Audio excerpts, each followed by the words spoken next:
What if America never had its own legally funded international chaos machine? What if CIA never existed? No coups, no spy satellites, no covert missions where some guy named Agent Rick topples a government over coffee. Sounds peaceful, right? But hold on, strip away the CIA and you don't get a calm, neutral United States. You get a confused superpower with nukes, no intelligence pipeline, and a tendency to shoot first, ask never. Let's rewind the tape. It's 1947. The Cold War is heating up like a pressure cooker left on high. The Soviets are gobbling up Eastern Europe. And Truman, instead of signing the National Security Act, he takes a different route. No Central Intelligence Agency, no Langley, just vibes. Now the US still has enemies. The Soviets are still doing Soviet things.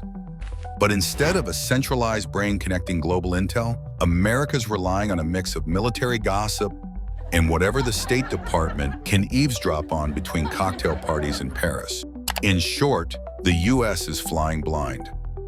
Without the CIA's tentacles in global affairs, let's talk dominoes. 1953, no Operation Ajax. Iran's democratically elected Prime Minister, Mosaddegh, doesn't get booted for nationalizing oil. The Shah, still binge-watching palace drama, but no CIA throne to sit on. That means the 1979 Iranian Revolution, the one that gave us hostage crises and decades of diplomatic no thank yous, probably doesn't happen. Iran might have ended up more like Sweden than a geopolitical migraine. Jump to 1954. CIA decides Guatemala's too land reformy, so they overthrow Arbenz and install a military dictatorship. But if there's no CIA, Arbenz finishes his term, the United Fruit Company sulks, and Central America avoids one of its bloodiest civil wars.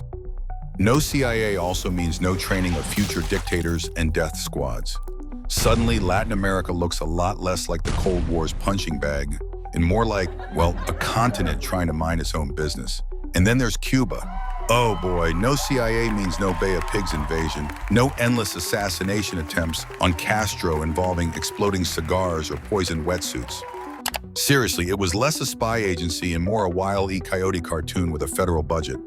But without these stunts, Castro might have mellowed out. Maybe Cuba doesn't get pushed straight into the arms of the Soviet Union. Maybe the missile crisis is just a regular Tuesday. Now let's get real weird. Afghanistan, 1980s. The CIA arms the Mujahideen to fight the Soviets. One of the guys they help? A young Saudi-born rebel named Osama bin Laden. Without the CIA, there's no Operation Cyclone, no Stinger missiles flooding the mountains, no Frankenstein's monster of anti-Soviet extremists. Fast forward a couple decades, and you might not get 9/11. You might not even get Al-Qaeda. But wait, without the CIA, doesn't the USSR just steamroll the globe with cold, hammer and sickle efficiency? Not exactly. The KGB was scary, yes, but not omnipotent. Without the CIA escalating every proxy war, the Cold War might have been colder. Less Vietnam, more awkward staring contests. And let's not forget the CIA's just-for-fun side quests, like dosing unwitting citizens with LSD to see if they could mind control them. Because apparently someone watched too many sci-fi flicks. No MKUltra? Great. America loses out on a conspiracy theory, but gains a bit more human rights credibility. Also, Hollywood. You think those Cold War spy thrillers just happened? The CIA had a hand in pushing scripts, shaping stories. No CIA? Maybe fewer Bond knockoffs and more realistic takes on foreign policy.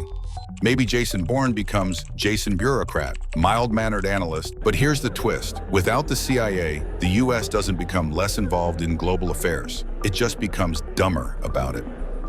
No intelligence network means relying on secondhand reports, sketchy allies, and wishful thinking. The US might avoid a few scandals, but it also misses critical red flags. The Cold War gets messier, more reactive, and probably longer. And maybe that's the real irony. The CIA didn't stop disasters. It sometimes created them, sure, but also occasionally prevented them. Off the books, off the record, with just enough deniability to make you wonder if it ever happened at all. So here's the question. In a world without the CIA, does the US become a more peaceful nation Or just a more chaotic one with fewer files and more guesswork? Let me know in the comments. Would no CIA mean fewer wars or just a different kind of mess? And hey, what if J. Edgar Hoover had turned the FBI into a global spy network? Drop your ideas below, and let's rewrite history, one what if at a time.